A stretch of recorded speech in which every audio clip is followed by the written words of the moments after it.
Hi guys! Welcome back to my YouTube channel! So, gusto ko lang sa inyong i-share. Kanina, pumunta kami sa vet nila Yogi at saka ni Sia para ipag-groom na sila. Pagpunta namin doon, hindi ko na na-videohan. Pagpunta namin doon, sabi nga nung vet, kailangan na talagang anuhin si Yogi. Talagang kailangan ng isagad yung hair niya. Ganun lang siguro yung mga matitira. Kasi nga, nagbuhol-buhol na yung hair niya. Pero si Sia, hindi naman. Mga trim lang siguro yung kay Sia. Tapos, tinanong namin kung hihintayin namin or hindi. Sabi nga, kapag first time ipag-room, umaabot yun ng 3 hours. So, dalawa sila, 6 hours yun. So, iniwan na lang namin sila doon. Mamaya, babalikan namin at sasama ko kayo. Titignan natin kung ano yung magiging itsura ni Sia at saka ni Yogi. So, habang nandun sila sa vet, iniisip ko kung ano nang ginagawa nila doon, kung umiiyak na ba sila, o hinahanap na nila kami.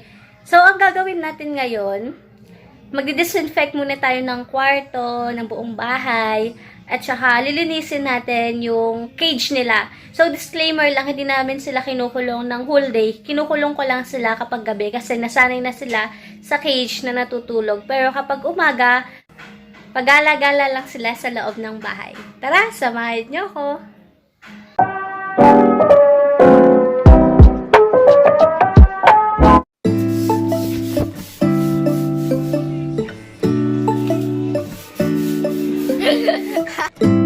So guys, nalinis na natin yung kulungan nila Yogi at saka ni Sia. Na-disinfect na natin. Ito, pakita ko sa inyo. Ayan. Nalinis na natin. Papatuyuin na lang.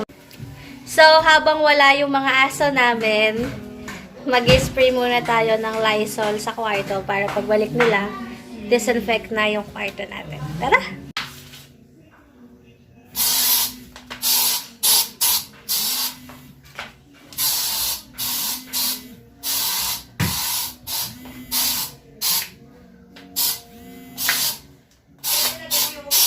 So guys, tapos na tayo mag-disinfect. Ngayon, manood naman tayo ng Netflix.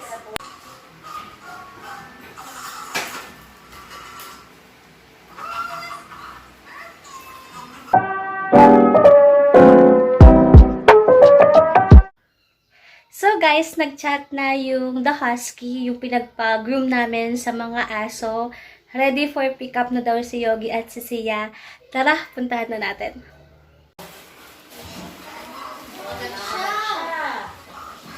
Tara na!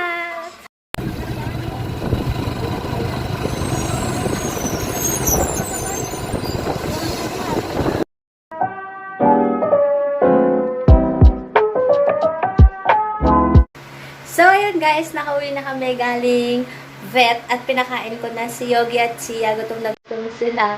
So, kumain na sila at nagpahinga. Ngayon, papakita ko na sa inyo kung anong itsura nila.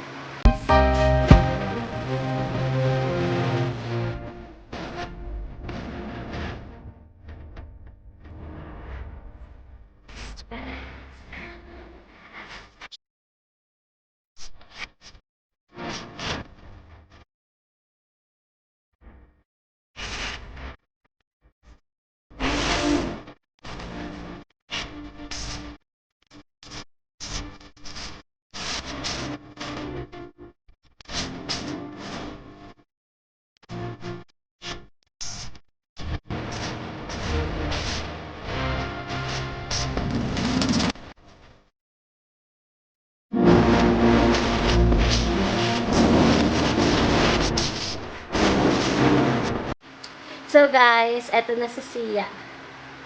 Hello! Ayan siya, bagong room.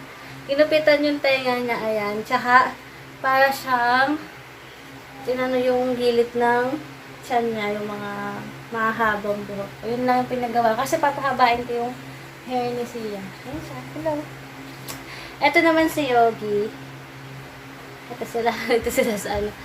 Ito si Yogi. Hello! Ay, galit siya. Ayan siya, oh. Binihisan namin siya. Kasi, baka, wala, Sia, no. Sia. Binihisan namin si Yogi. Ayan, ang damit niya.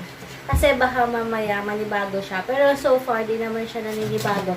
Kasi may mga nababasa ako sa mga Facebook pag daw pinag-room ng ganito ka-exam maninibago. Pero buti si Yogi hindi.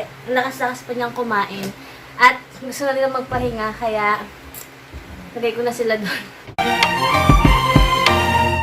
The sun is up, it's a beautiful day. My beginning.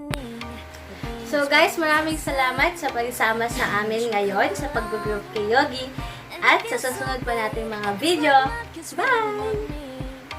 Go and follow your heart. Doesn't matter how far.